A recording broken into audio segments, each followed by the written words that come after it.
Barakata Yahweh, Barakata Yahushai, Bahasham, Barakaha Kodash, Barakatum.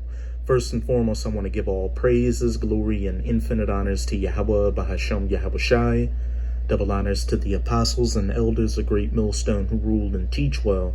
And peace and salutations to you sincere Akim out there, pushing this word in truth and sincerity to the four corners of the globe. May you brothers endure until the end. This is the brother Ra'aya with another video, and I'm going to start it off in Amos chapter 8, verses 11 to 13.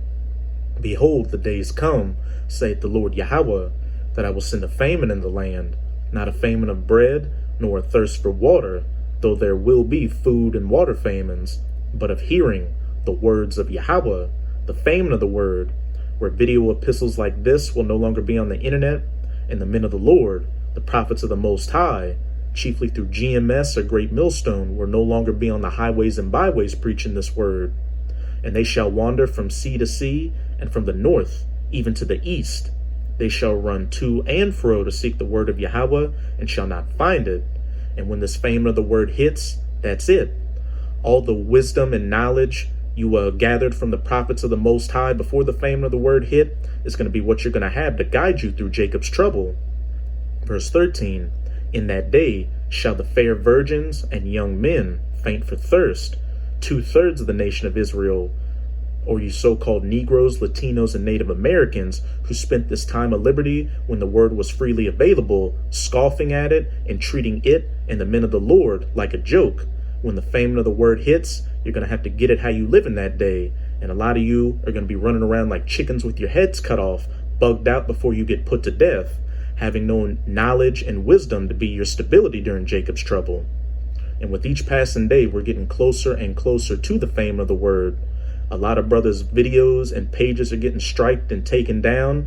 And now on YouTube, we pretty much have to speak in code, because if you say particular words, your video could get taken down and labeled as medical misinformation, bullying, or hate speech. And then you've got Joe Biden talking about passing so-called domestic terrorism bills targeting hate speech online and so-called hate groups and racist supremacist groups, which we know is ultimately aimed at the men of the Lord and this word, to take the word off the internet and the men of the Lord off the highways and byways. And since I'm in the United States of America, I usually talk about the fame of the word dealing with the brothers preaching here.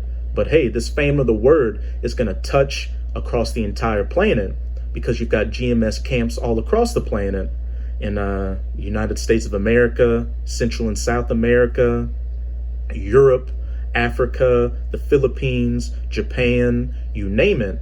And what I'll be dealing with in this video is the fame of the word touching the brothers in Canada. This is an article from Gizmodo.com titled, Canada to Make Online Hate Speech a Crime, Punishable by $16,000 Fine. And how many Israelites out there just have $16,000 to throw around? And like I just said, that so-called domestic terrorism bill is mainly targeting the men of the Lord. This bill that Canada is talking about proposing for $16,000 fines to combat hate speech online is mainly targeted at the brothers preaching up in Canada. You've got the GMS Toronto camps page, GMS Toronto number 2, which number 1 I couldn't find, so they may have taken it down, which plays into the fame of the word. And then you've got GMS Saskatchewan, which is also in Canada. And I was looking for another GMS Canada page, GMS Winnipeg Prophets, but I couldn't find it. So they could have very well taken that page down as well. So again, with each passing day, we're getting closer and closer to the fame of the word coming to pass. So like we always tell you sincere Akim out there, you should be drinking from these rivers of living waters while you still can, because when that spigot's turned off, that's it. And whatever you gained before the fame of the word hit is going to be the knowledge and wisdom that's going to be your stability during Jacob's trouble. But let's get back to this article. The proposed law would likely run afoul of the First Amendment in the U.S., but despite popular misconceptions, Canada is actually its own country. Canada's ruling Liberal government announced on Wednesday that it plans to make online hate speech a crime punishable by as much as $20,000, roughly $16,250 US for the first offense, and $15,000 or $40,600 in US currency for the second. The proposal would punish social media users who broke the law but exempt social media companies that host such content from fines. The news, first reported by Canada's public broadcaster, comes after a 20-year-old man recently rammed his truck into a family of 5 in Ontario, killing everyone but a 9-year-old girl in what Canadian police say was an anti-Muslim terror attack. Canada's Attorney General, David Lametti, assured Canadians that the proposed law would not target simple expressions of dislike or disdain during a virtual press conference on Wednesday that was live-streamed on YouTube. Instead, Lametti said, the law is only designed to punish the most extreme forms of hatred that expresses detestation or vilification of a person or group. Hey, these Edomites being the devil and Satan that the Bible speaks of, and the main problem on the face of the earth that needs to be taken out of the way so this planet can be in peace, on the basis of a prohibited ground of discrimination. Hate speech directly contradicts the values underlying freedom of expression and our Charter of Rights, Lametti said. It threatens the safety and well-being of its targets. It silences and intimidates, especially when the target is a vulnerable person or community. When hate speech spreads, its victims lose their freedom to participate in civil society online. The government headed by Prime Minister Justin Trudeau released a statement on Wednesday outlining the goals of the proposed legislation known as Bill C-36, as well as other steps being taken to defend against online racial abuse. Amend the Canadian Human Rights Act to define a new discriminatory practice of communicating hate speech online and to provide individuals with additional remedies to address hate speech. Add a definition of hatred to Section 319 of the Criminal Code based on Supreme Court of Canada decisions, and create a new peace bond in the Criminal Code designed to prevent hate propaganda offenses and hate crimes from being committed, and make related amendments to the Youth Criminal Justice Act. The government also notes that it will release a detailed technical discussion paper in the coming weeks to inform Canadians about the nitty-gritty of this proposed law.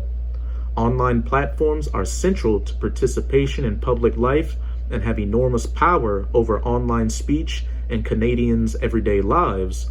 While they allow us as Canadians to stay in touch with loved ones, learn and debate, they can also be used to discriminate, harm, and silence, Stephen Guilbeault, the Minister of Canadian Heritage, said in a statement published online.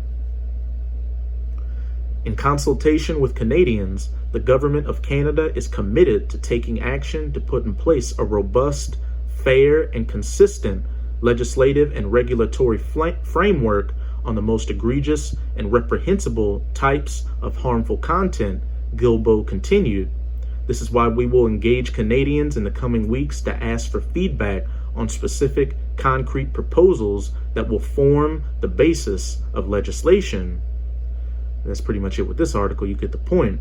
But hey, like I said earlier, all these different bills and agendas to target so-called hate speech online and to target so-called supremacist hate groups is mainly targeted at the men of the Lord, because by us preaching this word, we're bringing about the downfall of the rulership of these heathen nations, chiefly of the Edomites, the so-called white people. This is Matthew chapter 24, verse 14. And this gospel of the kingdom shall be preached in all the world for a witness unto all nations, not just in the United States of America, but in Canada, Central and South America, Europe, the United Kingdom, Africa, etc., etc. And then shall the end come. the end of this current age of the rulership of the heathen nations, chiefly of the Edomites. And we know that these different heads of state all work in cahoots and are all on board with the agenda of the elites to bring about their NW0. And a main part of that agenda is taking this word off the internet and the men of the Lord off the highways and byways. So again, to you sincere Akim out there, you should be diligently drinking from these rivers of living waters while you still can, because that fame of the word is quickly approaching. This is Isaiah 55 verse 6. Seek ye Yahweh while he may be found. Call upon him while he is near. Watching these videos online, and if you know that there are brothers preaching on the highways and byways, going to listen to them. Because, as it says in Isaiah 33 verse 6, and wisdom and knowledge shall be the stability of thy times and strength of salvation. The fear of Yahweh is his treasure.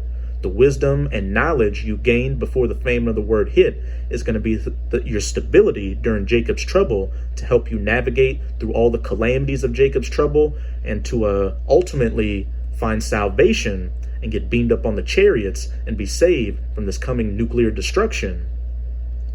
So that's it with this video. And with this video, I hope you sincere Akim were edified.